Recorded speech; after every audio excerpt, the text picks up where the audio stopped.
Edward Telfair was the governor of the state of Georgia between 1786 and 1787, and again from 1790 through 1793. He was a member of the Continental Congress, and a signer of the Articles of Confederation.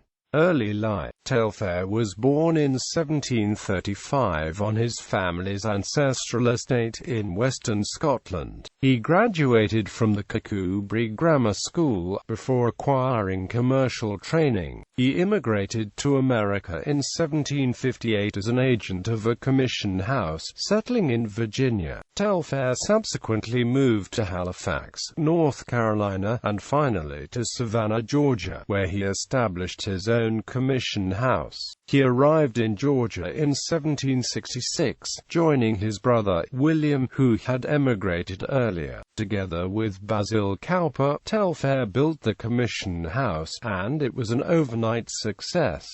Slave owner. Telfair was a slave owner and a consultant on slavery issues. His mercantile firm dealt in slaves, among other things, and contemporary correspondence of his included discussions of such topics as the management of slaves, the purchase and sale of slaves, runaway slaves, the mortality rate of slaves born on plantations, the difficulty of selling closely related slaves, and the relations between whites and freedmen. Revolutionary period. Telfair was a member of a committee of safety, and was a delegate to the Georgia Provincial Congress meeting at Savannah in 1776. He was also a member of the Georgia Committee of Intelligence in 1776. Telfair was elected to the Continental Congress for 1778, 1780, 1781, and 1782. He was a signatory to the Articles of Confederation. In 1783, during the Cherokee-American Wars, Telfair was commissioned to treat with the Chickamauga Cherokee Indians. Telfair was the designated agent in talks aimed at settling the northern boundary dispute with North Carolina in February 1783. The land in question was generally regarded as Creek land, so the Cherokees readily signed the treaty. The Creeks refused. Secretary of War Henry Knox instructed Governor Telfair not to retaliate against the Creek Indians. He served 3 terms as governor of the state of Georgia. During his second term as governor, he illegally granted thousands of acres of land to speculators as part of the Yazoo land fraud.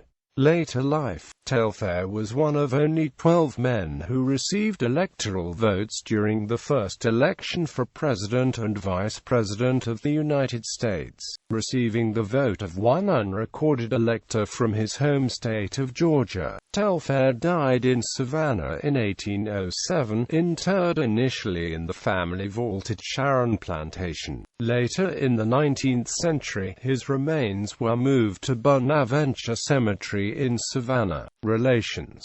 One of Telfair's sons, Thomas Telfair, represented Georgia in the U.S. Congress. The eldest of the Telfair daughters, Mary Telfair, outlived her siblings and became the benefactor of the first public art museum in the American South, now a complex of 3 buildings called the Telfair Museums. After her death in 1875, her will also provided for the founding of the Telfair Hospital for Females. Today it is known as Mary Telfair Women's Hospital and is part of Savannah's St. Joseph's Candler Health System. Legacy. 3 months after Edward Telfair died, Georgia named Telfair County after the former governor. Later in the 19th century, Savannah Street, James Square was renamed Telfair Square to honor the family.